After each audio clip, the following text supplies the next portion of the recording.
నమస్కారం అండి. నిన్న మనం ఎస్ఎస్సి నామినల్ రోల్ కోసం చేసినటువంటి వీడియో యూట్యూబ్ వారు కమ్యూనిటీ గైడ్లైన్స్ కింద రిమూవ్ చేయడం జరిగింది. కాబట్టి ఇందులో క్రెడెన్షియల్ ఏవి కనపడకుండా మళ్ళొకసారి పార్ట్ 2 కలుపుకొని మళ్ళీ ఈ వీడియోని చేయడం జరుగుతుంది. ఒకసారి గమనించగలరు. మనం బీఎస్సీ తెలంగాణ వెబ్సైట్లోకి వెళ్ళి online application of SSC public ఎగ్జామినేషన్పై క్లిక్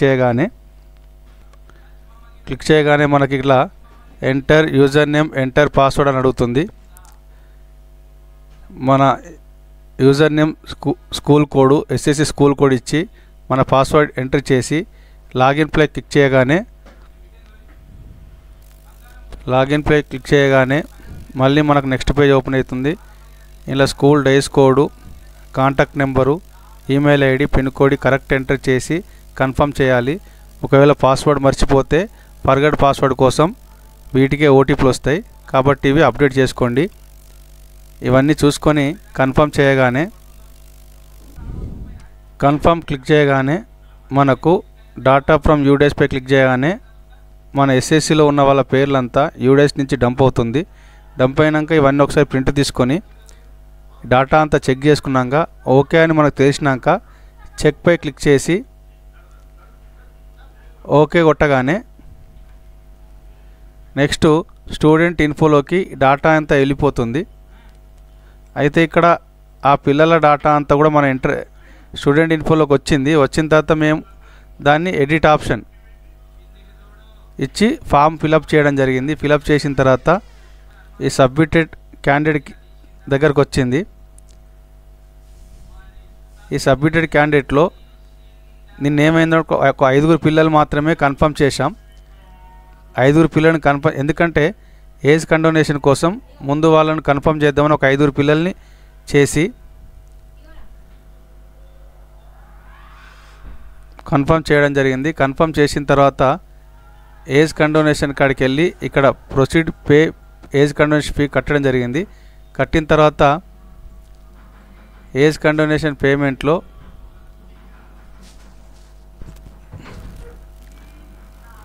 నిన్న ఏజ్ కండోనేషన్ ఫీ కట్టాము. ఈరోజు ఏజ్ కండోనేషన్లో వాళ్ళ డాటా అప్డేట్ అయింది. ఇంతవరకు నిన్న మాట్లాడుకున్నాం.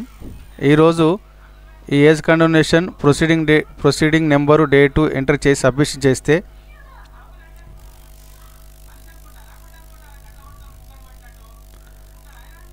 అయితే ఈ సబ్మిటెడ్ క్యాండిడేట్ లిస్ట్లో అందరినీ కన్ఫర్మ్ చేసాం. ఇవాళ ఆ కన్ఫర్మ్ చేసిన తర్వాత ఇక్కడ పేమెంట్లో వాళ్ళంతా పిల్లలు కనబడుతురు. 27 పిల్లలకు 22 మంది పిల్లలే కనబడుతురు. మిగతా 5 పిల్లలు కనబడతలేరు. వాళ్ళు ఏజ్ కండోనేషన్ పేమెంట్ నిన్న చేశాం. వాళ్ళు ఏజ్ కండోనేషన్ పేమెంట్ పే లిస్ట్లో అప్డేట్ అయ్యారు. ఇక్కడ ప్రొసీడింగ్ నెంబర్ డేట్ కొడితే ఈ 5 పిల్లలు ఈ పేమెంట్లు మనకు కనబడాలి. కనబడుతున్నారా లేదా చూద్దాం.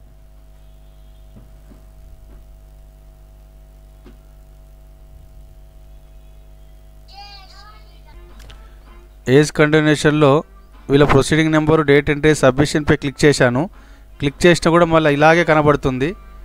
ఇలా డాటా ఇక్కడి నుంచి వెళ్ళి ఈ పేమెంట్ లిస్ట్లో కనబడతలేదు. మొత్తం 22 మంది పిల్లలు ఉన్నారు.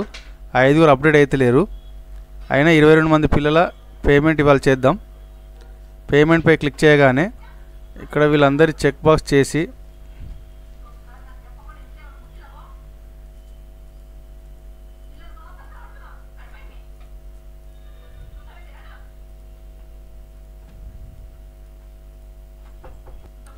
ప్రొసీడ్ టు పేమెంట్పై క్లిక్ చేయగానే మనకి ఇక్కడ డీటెయిల్స్ అడుగుతుంది. Payee name, payee government ID number, employee ID అయినా, ఆధార్ నెంబర్ అయినా, పాన్ కార్డ్ నెంబర్ అయినా, mobile number, email ID enter చేసి సబ్మిట్ చెక్ పేమెంట్పై క్లిక్ చేయాలి. చూడండి, ఇక్కడ డాటా ఎంట్రీ చేసినాం. సబ్మిట్ అండ్ చెక్ పేమెంట్పై క్లిక్ చేస్తున్నాం. చూడండి, 22 మంది పిల్లలే అవుతారు. మొత్తంగా ఇక్కడ 25 మంది పిల్లలు ఉన్నారు.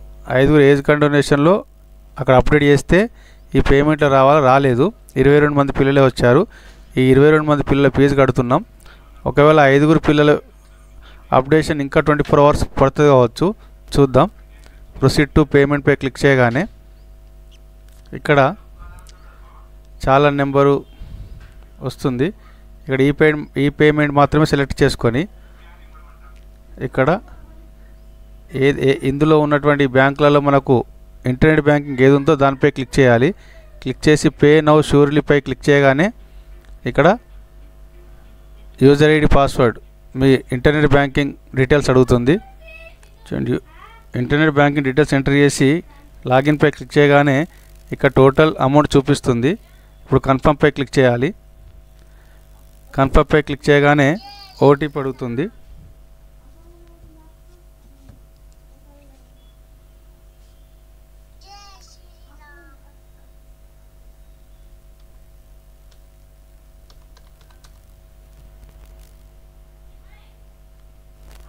చూడండి, ఇక్కడ ఓటీపీ ఎంటర్ చేసి కన్ఫర్మ్పై క్లిక్ చేస్తున్నాను. డౌన్లోడ్ పీడిఎఫ్ చాలా number, DDO code, UDISE code, మీ స్కూల్ కోడు, స్కూల్ నేమ్ కూడా వస్తుంది. దీన్ని ప్రింట్ కోసం నేను ప్రస్తుతం సేవ్ చేసుకుంటున్నాను. లాగౌట్ అయితే మళ్ళీ నెక్స్ట్ లాగిన్ కానీ చేయాల్సి వస్తుంది. చూడండి, లాగిన్లో క్లిక్ చేయగానే మళ్ళీ ఇది చూడండి, ఇక్కడ ఇంకా నాట్ పేడే చూపిస్తుంది.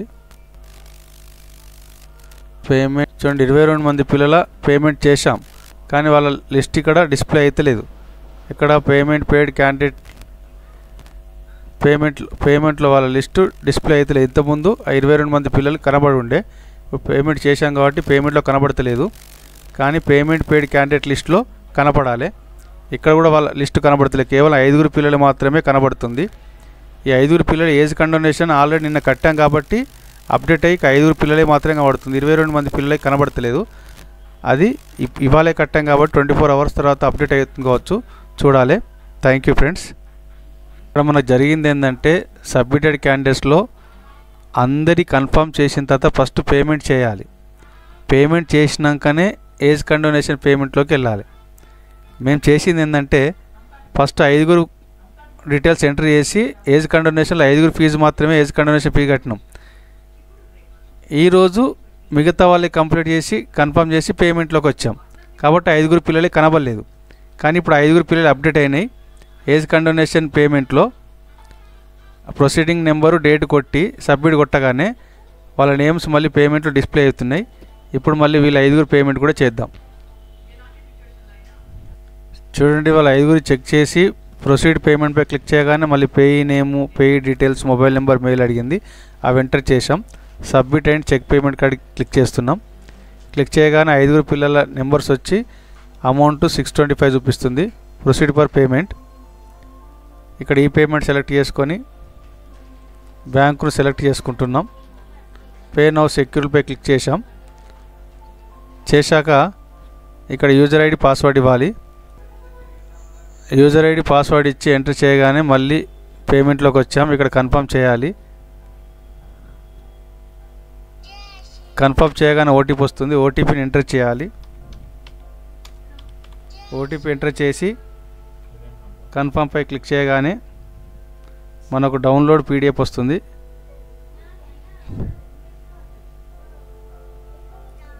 నెక్స్ట్ ఇది మళ్ళీ చాలని ఓపెన్ అవుతుంది.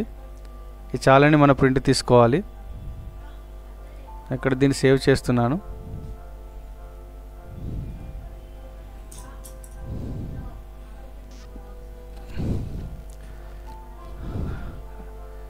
లాగౌట్